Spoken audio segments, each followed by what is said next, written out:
All right, we are live, and the New York Mets are back, baby. We are. It feels so good to be back where we belong. God, losing games. It's like Costanza. When Costanza's like, I'm neurotic, I'm depressed, I have anxiety. It feels great. It's like we're back. We're losers. We're the laughing stock. We're the worst team in baseball, and our own fucking players hate our own team. It's amazing. Oh, just felt so good. Everything about the Jorge Lopez game just felt right. The loss, the fucking shenanigans on the field, the shenanigans off the field. It just feels good to be back where we belong. Summer has officially started now. Fuck your Memorial Day. Oh, not going to say that. Memorial Day is not to kick off the summer. The New York Mets shitting all over their legs is to kick off the summer. And if you are in summer, you need to get yourself a Coors Light because it is the beer that is made to chill. Those Blue Mountains will cool you down when you're doing anything in the world that is not watching New York Mets baseball. Personally, like, go to the beach, have some fun, hang out with friends, go to a party. What else do they even do in the summer anymore? I don't know. I just yell at my kids all day and send them to camp. Get yourself your Coors Light. It is the beer that is made to chill. So New York, choose chill and reach for a Coors Light. Get Coors Light delivered straight to your door with Instacart by going to CoorsLight.com/believe. Celebrate responsibly. Coors Brewing Company, Golden, Colorado, had a little hiccup there. Our boy Kyle is all beached out. He has the Blue Mountains. He's in Kunsalina. So get your Coors Light and hang out there. He got the nice Coors Light sign behind his head, too. If you're not in Kunsalina, this is probably a nightmare. If you are in Kunsalina, this is some of the greatest theater in recent Mets history. This is big-time LOL Mets. If you still were holding out hope for this season, you're probably like sad and upset and angry. If you had a brain and you knew that this team wasn't going to contend, then you know that Jorge Lopez was like sent from the baseball gods above to just give this team something to talk about. Give us something that's interesting. You know how to start the season I couldn't find a guy. I was really kind of like iffy on my guy. Jorge Lopez is my guy. I know he's gone. He's my guy. That's Phil's guy. Phil chose him preseason. No way, you did? Yes, that was my guy. Get the fuck out of here. Why is that your guy? That's hilarious. That's fucking great. All-star. Yo, that guy sucks so bad and has no fucking clue what he's saying at any time. I love it, man.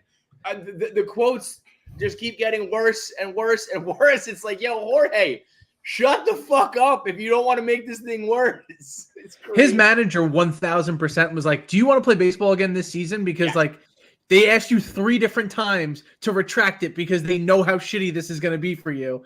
And then he has to give like his broken English. Oh, it was the media trying to attack me. It's like, no, dude. 3 people clear as day said, is this what you mean? And he's like, yeah, this team fucking sucks. Yo, when Gelbs was like, I just want to be clear. Did you just say the Mets are the worst team in MLB? And he just goes, yeah. I mean, whatever it is. Yeah. Truly, this would be, in my mind, 2-seed material in the Mets tournament of misery. I think it's that high. Having your own players say straight to the media 2 or 3 times, I'm playing for the worst fucking team in MLB. That's up there, bro. That is way up there in embarrassment. Our boy One Shining Mets on Twitter, who put together the Mets misery bracket once upon a time, which was basically our COVID content that we had for like 2 months straight. Yep. We didn't even get through the first round. That's how much misery is in the Mets misery bracket and how much we kind of sickly enjoy it. He's like, I'm going back in. He's like, I got to dive back in now. He's like, I already got 15 added to the list just since the pandemic. It's right, crazy, dude. I mean, there's probably a whole other 32, I bet, if you really dig into it. You could probably almost run a whole other tournament since he made that tournament. I think we actually, I was holding off on this because I didn't want to be dramatic, but then I think Jorge Lopez put the icing on the cake and pushed it over the edge. I think this is one of the top 3 worst team ever. I think this goes toe to toe with 92, whatever the worst team money could buy is. This goes toe to toe with the worst of the worst ever. I mean, it's embarrassing. When it's all said and done, we're going to be, right there neck and neck with the White Sox for the least wins in baseball. And I, as much as I've been, I am a staunch follower of the Church of Cohentology. This is the first time that he, I think, really needs to. This is the first time he's really gone through like Mets shit. Like he had some success and then we lost, but like losing's part of baseball. He had a couple hiccups along the way, some bad contracts. Again, all these are just things, regular things that happen. This is his first like we are a laughing stock again. And I wish he would like clean house. I wish you can't get worse, So why not use this opportunity to like make a statement and be like, you're fucking gone. You're fucking out of here. We're trading this guy. We're cleaning house because we suck anyway. So let me at least signal to the city that like, I'm not going to tolerate, we might lose, but I'm not going to tolerate this kind of bullshit. I wish the Twitter account rained a little bit of fire last night. I have to say, no, like the one time I needed him to use it. If he just said Jorge Lopez is off the team effective immediately right now, and like big changes are coming, I think people would be like, whoa, okay, like Uncle Stevie's not fucking around. Because I don't know if it's just Jorge Lopez is a rogue asshole. I don't know if there's still like Mets clubhouse issues. Like this shit usually doesn't happen if you run a tight ship. So I don't know if that's on him. I don't know if it's on the manager. I don't know if it's just still the orange and blue colors and like the fucking logo just has so much failure to it that like it's always going to be this way. But like this is the time for him to try to step up and be like, we might lose, but we're not going to be a joke. Lopez Phil, how we feeling? Throwing it over that net is laugh out loud funny. Like this isn't like he just tossed it. Yeah. He can't do it anymore. Like he needed to take effort to throw it over that. So like that plus Diekman throwing the cooler the other day, plus 3 or 4 other things. McNeil throwing the bat. Like so it is. Oh, it is ruminating throughout the entire clubhouse. There is no way that that's an isolated incident. That is like dreading driving to the ballpark every single day and going, I cannot believe I have to see these bunch of assholes again. Yeah. And it's also, we don't have any days off. I know. So there's no escape. It's going to keep on going. Yeah. So we didn't have a Mets moment like this last year, I would say, up until like maybe what was it, Tommy Pham calling out the team like months after he was already traded. But like that was the peak moment. That really was nothing. 2022, obviously a good year. 2021, it was the Rat and Raccoon. But that was like a positive thing. That was like they were doing good when that happened. For the most part, this is like the first true like Mets moment with Cohen in 4 years. Right. I will say this didn't happen with Buck Showalter as the manager.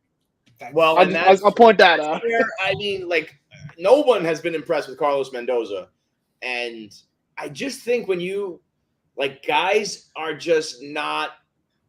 If you run a tight ship, guys are just never even thinking about doing something like that. Like it just doesn't even enter their fucking mind if you run a club the way it's supposed to be run. So like that's what like I think Cohen, like fuck it. This is rock bottom. Literally, we're talking about one of the worst teams ever. Cut Jorge Lopez right away. Fire Mendoza. Trade this. Trade that. Like make a statement. Be a little bit erratic. I know like. Sometimes people are like, you got to clean house. And it's like, well, you still need to have some level of professionalism and you can't just make your whole team a circus. But like, this is the way to stop it from being a circus. Like throw your dick on the table, lay down the law, draw a line in the sand, because you're right. This is the first, you bought a shit franchise and it's the first time you're experiencing the full shit of it all.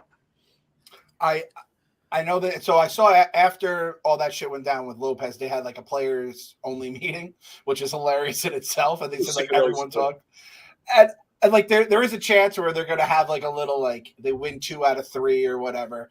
I kind of just want them just to bottom out. I kind of don't want them to win in a sick way because I don't want like them to be like, all right, well this part of the culture is okay, this part isn't. It's like this is inoperable. We have to cut this shit out and throw it in the fucking garbage. I'm at the point. I think Pete has played so bad that we probably will be able to get him on a cheaper contract than he ever anticipated. So in that regard, I say we still should keep Pete. Otherwise, everybody on. It's easy to say that.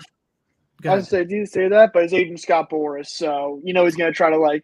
Yeah, saw what happened with the last. I don't think there's going to be a market for him. Like he is shitting the bed just about as bad as you can during a contract year. So if someone's going to go out there and pay him like, $200 something million, I think he's going to be out there next March. I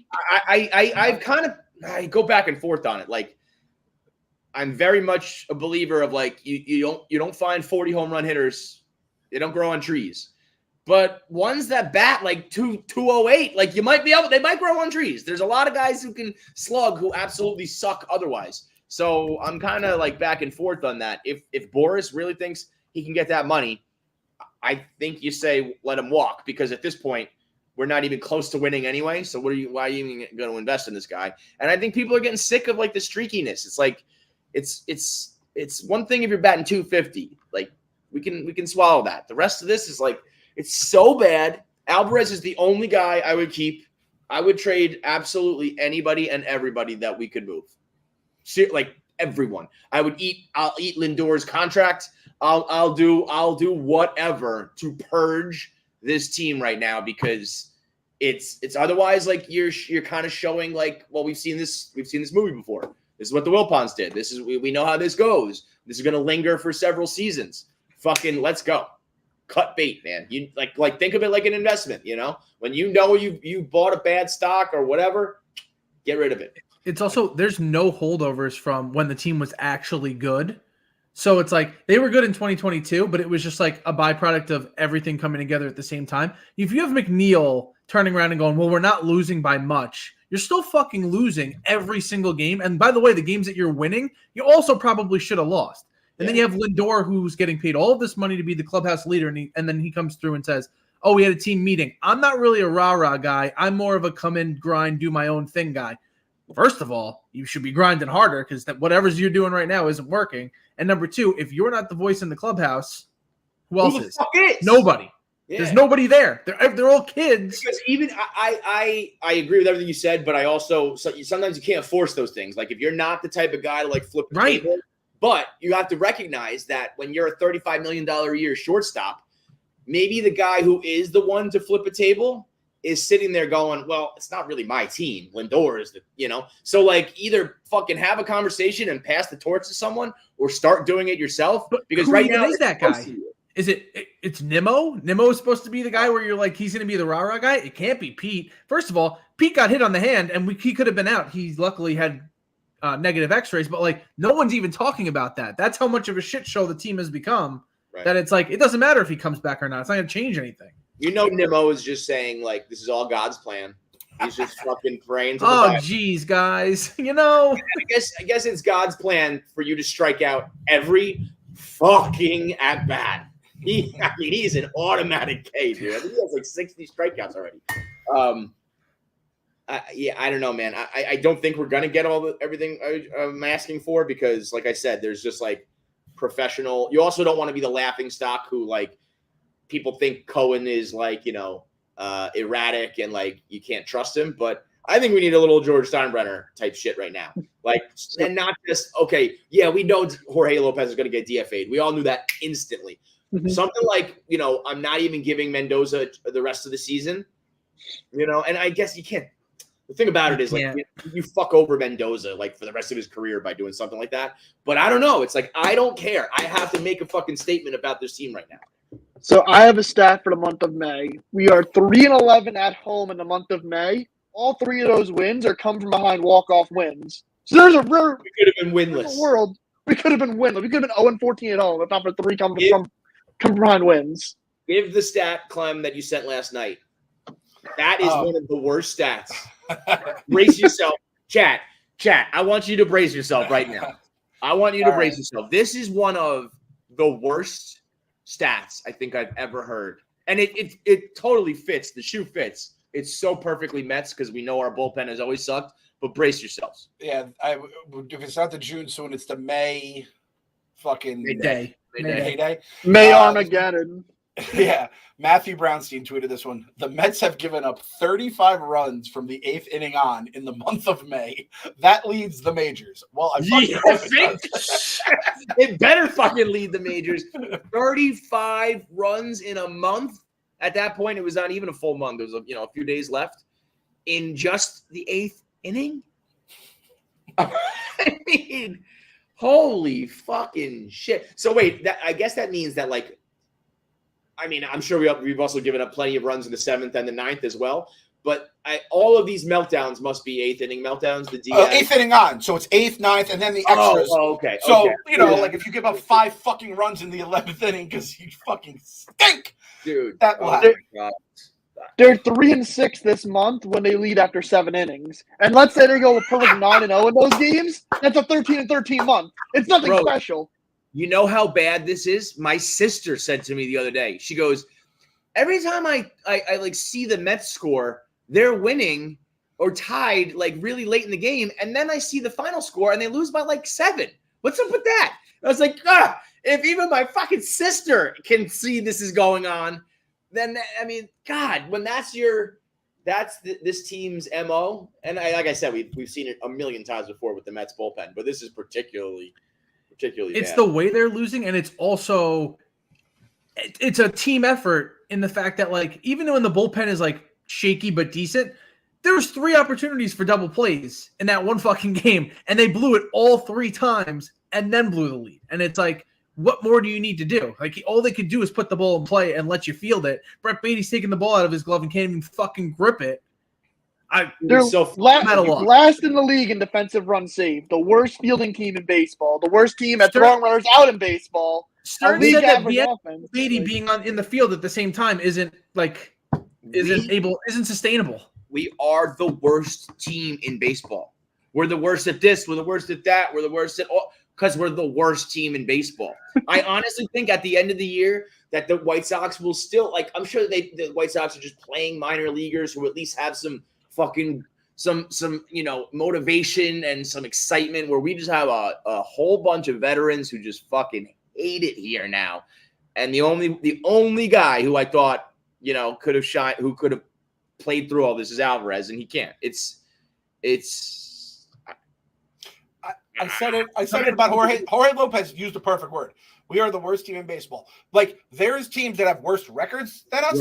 Right. But we are the worst, and we've been the worst for a good chunk of all of our lives. We are the New York Mets. This is what we do. This is why I was so frustrated in 22 when we were not the worst, why so many people were crying like we're the worst. And that's the only time I'll mention that, but it just drives me crazy. We are the worst. It's the worst to follow. It's the worst to root for. It's the worst just to like watch on TV. Everything about this team is the worst. And I'm telling you, I don't want to hear Jorge Lopez like try to wiggle out of this. He's my fucking favorite Mets player right now, or former Mets player.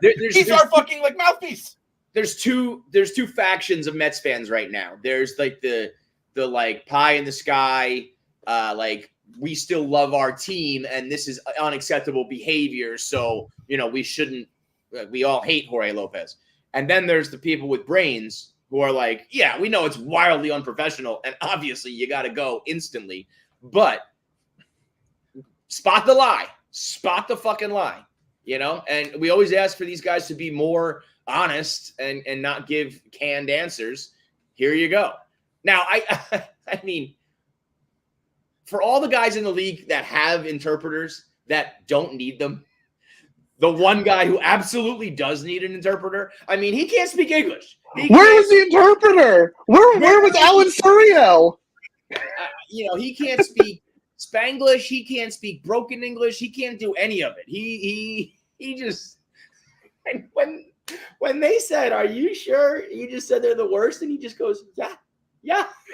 I was on my computer. I'm like, I think I gotta blog this, but I'm like, you know what? If he said teammates, I'm not gonna blog it because it's just lost in translation. Right. And then like Gelbs asks him again. Giacomo tweets it out. Everyone's just hammering home. He's like, no, I fucking said it. And I'm like, well, he's also right. I don't want to. Jorge was right. I will never say Frank was right. Jorge was right. Jorge is right, is forever right.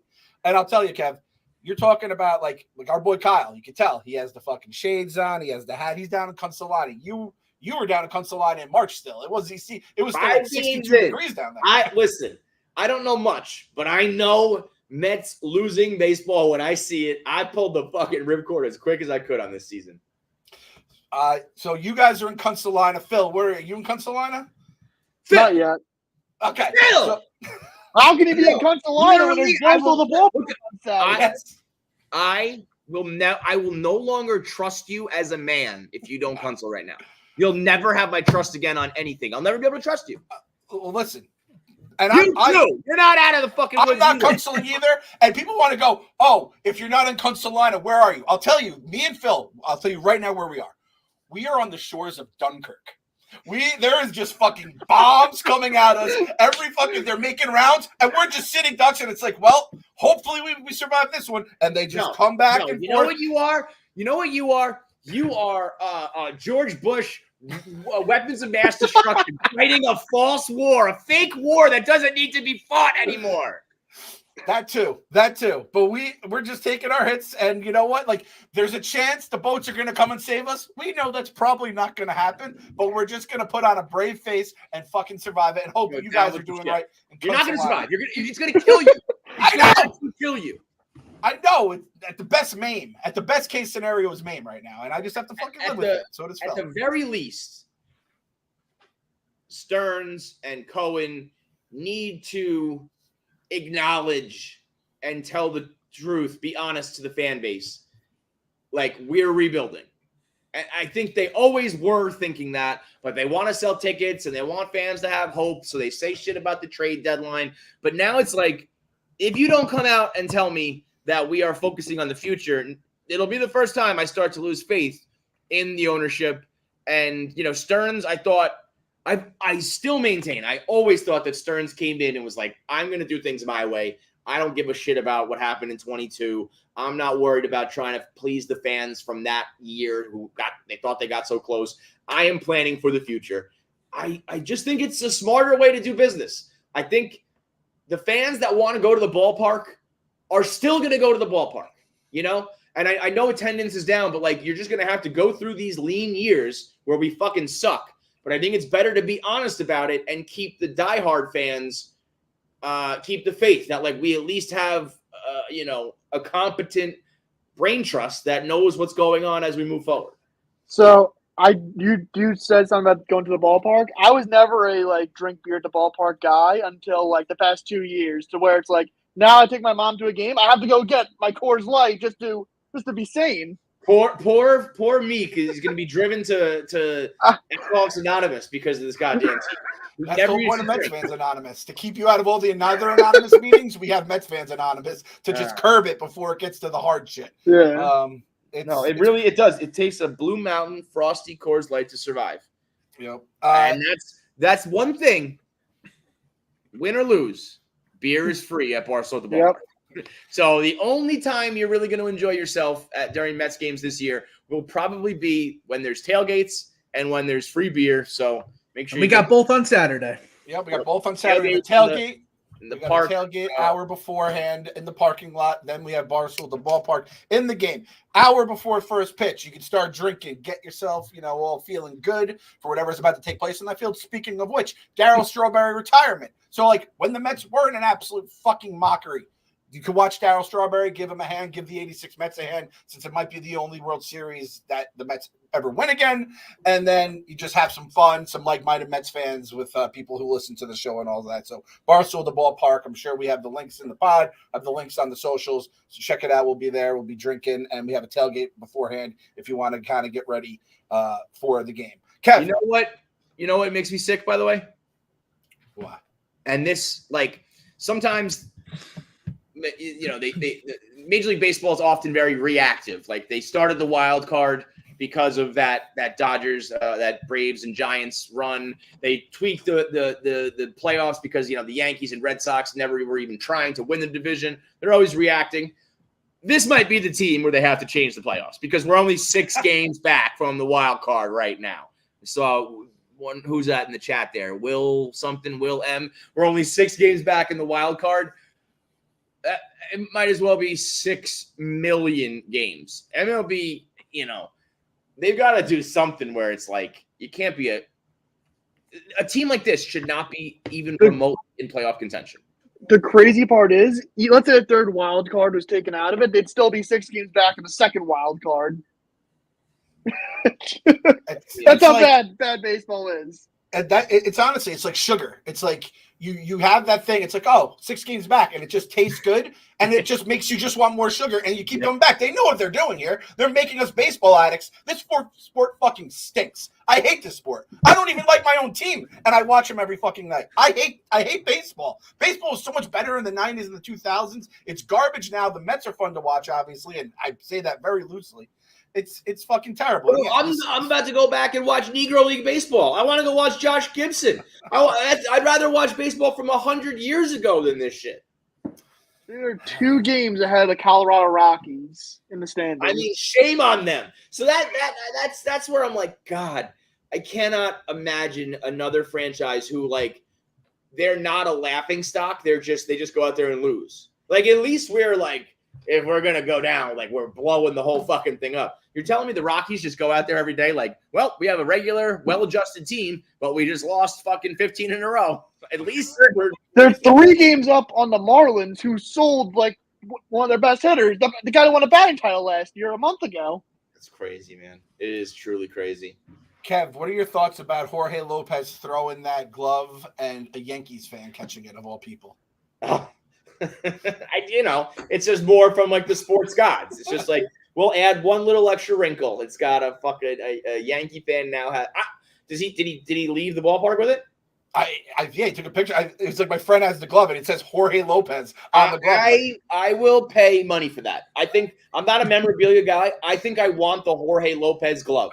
So reach out to me if you are interested. Obviously, within reason. I'm not going to pay a lot of money for it, but that, to me, the Jorge Lopez glove is so symbolic of life as a Mets fan. If you had to put all of Mets life together, what would it be? It would be Jorge Lopez's glove, a crack pipe, a bottle of bleach, Mr. Met flipping the bird, and like what symbolizes like running out of gas at the field, like a horse that, like, breaks its leg on the track and just needs to be put down. That's all things. What?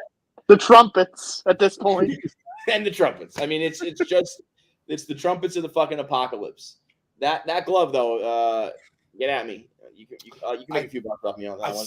This guy on Reddit has it. My buddy called Jorge Lopez's glove, and again, it's a picture. And if you have like another Jorge Lopez glove, you're so sick you deserve to fucking be able to sell it. So we'll try to figure it out. I don't know how the fuck to work that. But just a Yankee fan be like, oh, look, I got the glove with the fucking Mets, those fucking losers over there. You know they're doing it, Kev. You know who's sick in the fucking head? Anybody who's not a fan of the Mets who goes to Citi Field. What the fuck is that about, dude? Spend a couple bucks and go see your own team. Go watch Juan Soto mash. Don't go to the Mets game. What are you, sick? And you know how I knew it? He's wearing a Yankee hat. And it's saying, why do you have to wear opposing people's jerseys or hats to other games? It's they're scumbags. The weirdest shit. My favorite part about this whole thing is that this happened and it completely wiped off that we thought Pete Alonso could be out months, and Edwin Diaz is on the 15-day IL with a shoulder impingement. Yeah, exactly. Here we are manipulating the disabled list again. That is this team. Like, Senga might never come back, by the way. Why should he? He's just like, oh, my arm. He sees the field, the games, and he's like, well, you know what? It's a little tender today, boys. I think I'm going to need an extra 15. I see Kaylee says, congrats on the kid, Meek. I cannot believe that was you. Bro, pull that picture up, Clem. I got it. I'm not kidding. I thought it was you. I had no idea what – I was like, maybe he has a niece or a nephew. Yeah, right. I mean, that's Meek Phil. That's Meek Phil. That was even before I shaved, yeah. That's me. That's literally like quote tweeted it, being like, whoever I had it typed out saying whoever let their baby near Meek Phil like needs to have Child Protective Services come. And then I read the chat first, and it was like, look at this doppelganger. I genuinely thought it was you. That's one of the greatest. I was just working a bracket, and I was getting like mentions. I was like, no, I'm at the game. Why'd I go to it's a work day. I'm not going to a game at 4:00. Yeah, I didn't know. I got out late. Like I didn't watch the day game, so I didn't know if it was from last night or what. I was like, Meek's got a baby? What is happening? The funny part about this is my mom knew right off the bat it's not me, but she showed it to my dad, and my dad goes, "Whose kid is that?" I thought that was me. Your own father. Your He own couldn't father. recognize me. So Kyle said he's like, this is like future Phil coming back to like warn us or whatever. Yeah. And this was the doubleheader on Tuesday. I think this Phil came back to watch the Mets' last stand before like the Jorge Lopez glove toss might change the Mets forever, right? Totally. I So mean, like this was before a major event potentially. Mets it better change the whole fucking thing. L Good in the chat asks, when do we realistically think the Mets can make the playoffs again? I mean, the way fucking I- wild card is bullshit. So well, okay, but even with that, like they need to rebuild an entire rotation, basically, and almost an entire lineup, because within the next couple of years, while you're doing that, Lindor gets old, Pete is either getting old or gone. Alvarez is the only one that you think really has some promise, like Nimmo. I love those guys who were saying that Nimmo was a top five hitter in the game because of his WOBA. Yeah. Bro, he stinks. Like these guys, I hate to say it because I bought back into it, but the way I felt about Nimmo initially when I was like, this guy's not it. And then I apologized because he was so awesome. And now, unfortunately, he's proven me the original me right, because it's like, this is how it always felt to me, where it's like, all right, yeah, you get on base, but like, you're not a major threat like some of these other guys are. McNeil is completely done. Marte is going to be done. JD Martinez will be gone, obviously. Like, you have to rebuild the whole fucking thing. And it would be better if our prospects that are in the minors, Jet Williams could be out for the year for all we know. And Drew Gilbert's been out with a hamstring injury ever since he dapped Frank up, so we have no idea when he's coming back. I mean, Frank has the death touch. Yeah. The minute he touched OG, the Knicks fucking season was over. Stop touching people, Frank. He's throwing out the first pitch for the Brewers today. Is this when the Brewers start collapsing? Well, I might fade the Brewers. I might fade the Brewers on our DraftKings because you know what, guys? It finally feels like baseball season. We know that as Mets fans, right? This is officially baseball season. So, and yeah, it's a little early to start looking at the standings and scoreboard watching because let's be honest, the wild card is a sham. But it's never too early to get in all of today's action at DraftKings Sportsbook. It's super easy for first timers to get started. Try betting on something simple like picking a team to win. Go to the DraftKings Sportsbook app, select your squad, and place your first bet. It's that simple. New to DraftKings, listen up. New customers get a no sweat bet up to $1,500. Just deposit at least $5 and you'll get a bonus bet back equal to your first bet if it doesn't hit. So this is what you're going to do. Download the DraftKings Sportsbook app now and use code BELIEVE. That's code BELIEVE for new customers to get a no sweat bet up to $1,500 if your first bet doesn't hit. Only on DraftKings. The crowd is yours. So if you want to bet on the game Frank set, that's one way to go about it. Do whatever you want to do. Shit, I feel bad for Brewers fans right now. Like Milwaukee people are nice people. They don't deserve what's about to come their way. I don't feel bad for anybody except us. fair I don't feel bad for anybody except us. And these are the times where whenever we argue about who has it the worst, and Minnesota has a great case to be made, and Detroit has a strong case, and then I'm like, no.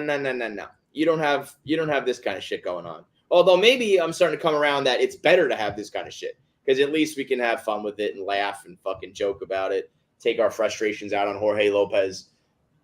I don't think the Mets are going to be good again we'll see. I mean, we'll see how much Cohen and money and international draft and all that kind of stuff, how quickly that can get going.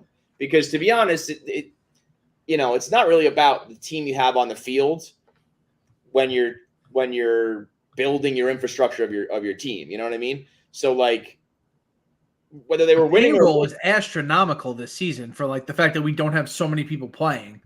That like when that all comes off the books for next season, like if we go out and get Juan Soto, instantly I'm going to be drawn back in.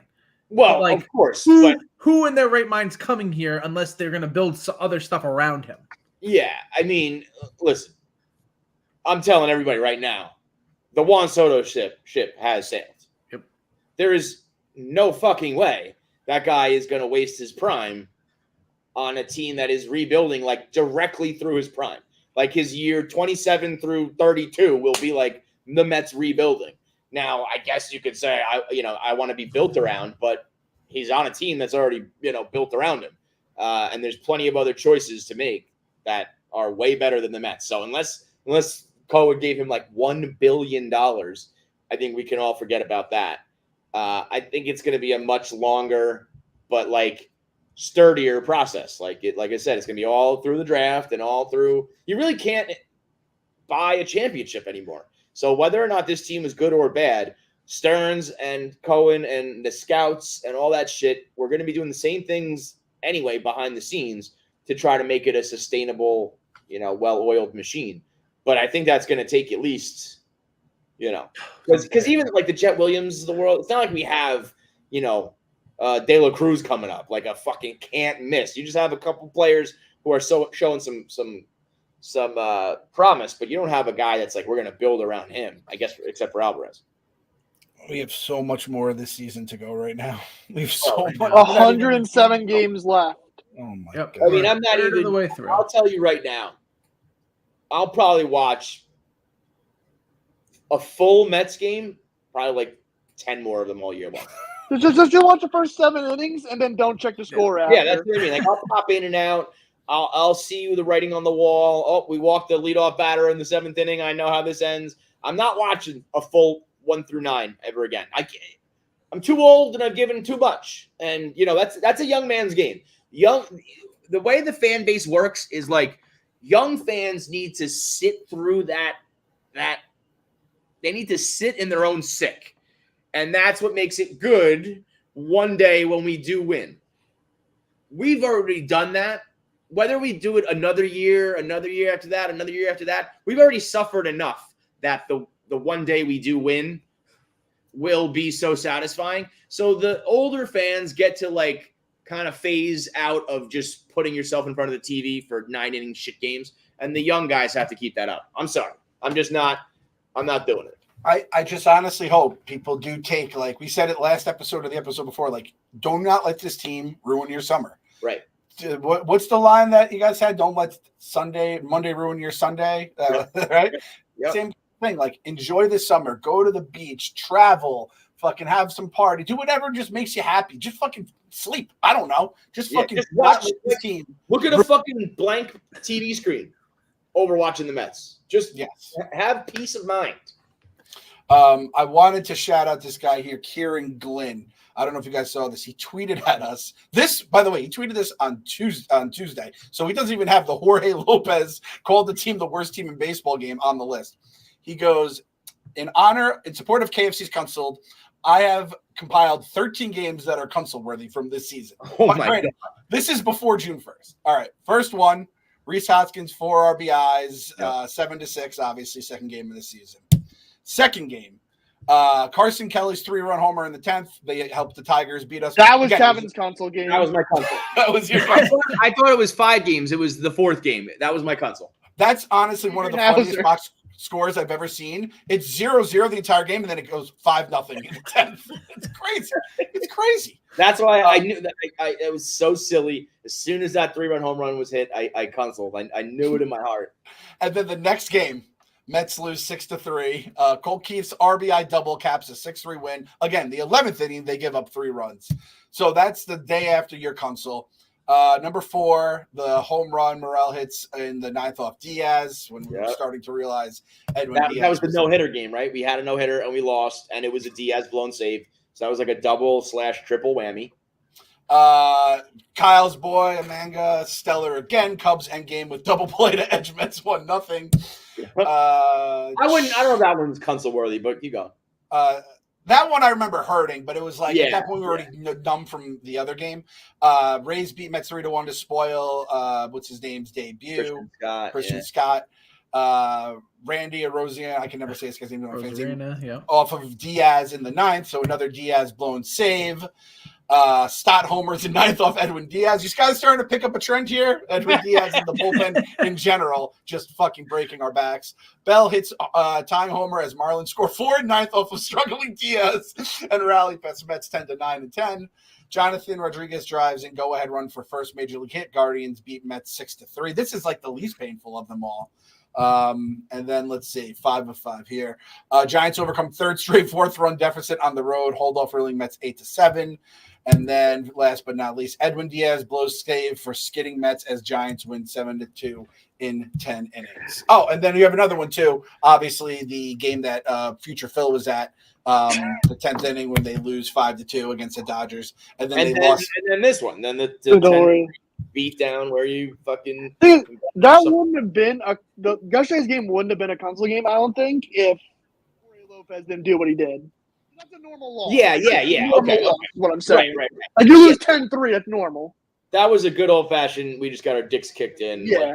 Yeah. But it was to cap off the sweep in the ever-growing sweeps and the salvaging of the series on the last game when like the other team's already ready to get out of town. Yes. Like you can always tell how the season's going to go, and this is what I've started learning last season. The sooner the Mets get relegated to your second screen, it's over. You're already on the road. You're planning your trip to Consolina, because if I'm choosing like a rerun on something on Netflix and just having the Mets on my phone on mute, there's something wrong with the team if you can't tune in to listen to Gary, Keith, and Ron.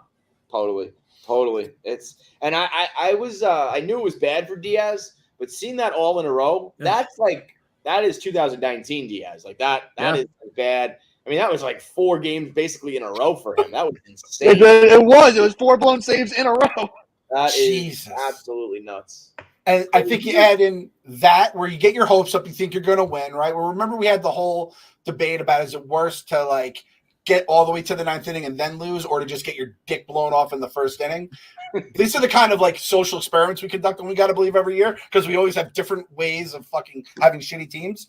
And I think we came to the like, I'd rather just like go to bed in the 3rd inning and be like, absolutely. Watch baseball all night for no fucking payoff at the end. By the way, that's what I realized. That somebody put up a funny video. I wish I had it because I would love to give him credit. It was like me watching my football team lose a game, which is 1/16 of the season. That sucks. But like my fantasy team did okay. We'll get them next week. Me watching my baseball team lose 1 out of 162. Fuck it, I'm gonna kill myself. And obviously, making the joke, but it makes sense when you think about it, because while these games being 1 out of 162, you see them every single night. So, like, when you watch a football team that's bad, it's like, oh, we can't stop the run. And then you have a week to, like, live your life and forget about it and watch other things. And then Sunday rolls around and, oh, we can't stop the run again. But it's been a whole week since I watched that. Whereas it's like we have no bullpen. I watched that Monday night. I watched that Tuesday night. I watched that Wednesday night. I watched that Thursday night. So like it means less, but you have to endure it 100 and when you have a bad team 100 times. There's going to be like 100 fucking shitty losses this year. That's an insane thing to put yourself through. And that's not counting the 20 losses that aren't shitty. Yeah, right. Imagine if I told you, starting now, between now and October, you have to watch 100 awful movies. 100 terrible, terrible movies with horrific endings. That's what you're doing yourself. That I saw someone say earlier in the chat too, like Gary, we're losing Gary, Keith, and Ron, I think, at this point too, like because they have to do that. They have to then travel to watch the movies in the other ballparks, right? Yeah. And that is at least Keith is going to be like, guys, I don't want to do this anymore. Like enough. Keith's gonna have the first ever mid-season retirement in the Mets broadcast history. I don't get the people though. Like once again, the people who are blaming Cohen, where it's like, again, none of you guys, except for a couple of us, thought that this season was going to be that bad. Like we weren't a World Series contender, but the same way in like to start 2022, everybody was, and starting 2023, everybody thought the Mets were good. Everybody thought that Cohen and company did a good job. And when the wheels fall off, it's like, oh, he's a snake oil salesman. It's like, No, it's just that we are not a good team and we didn't get any breaks. But, unless you predicted this kind of shit, and there's only a few of us who did, I don't understand how you're blaming ownership where it's like, what did you want them to do? There's only so many players that are available in free agent. There's only so many players you can call up. We're just going to have to go through this process. What players could they have signed in the offseason that would have made this team better? That's what I mean. It's not. There were players make them better. It's just like, you would have had to sign 12 fucking new guys. Right. And 5 new guys. It's again, unless they're going to be honest about how long it's going to take, there's going to be some quotes of like Cohen saying we're going to try to contend, and fans are going to hold that against him. It's like, come on, you gotta have a little bit of a brain and see through a little bit of the bullshit here. I mean, the one good thing about all this is that they might just entertain us with like the embarrassing shit at this point. I hope, yeah. I mean, I want like 20 more Jorge Lopez's throughout the year if we can get them. We're not even into June yet. We're not even into the swoon hasn't happened. Yes. I mean, this is going to be a topic of conversation, I think, for the next like few months. But like Pete, do you trade Pete with the thought is he's going to hit free agency no matter what? And there was that report said like it won't impact if he wants to come back here, especially with Boris as his agent. If you pay the most, you'll probably get him. It'll be like a Chapman situation with the Yankees once upon a time. Well, I can't imagine.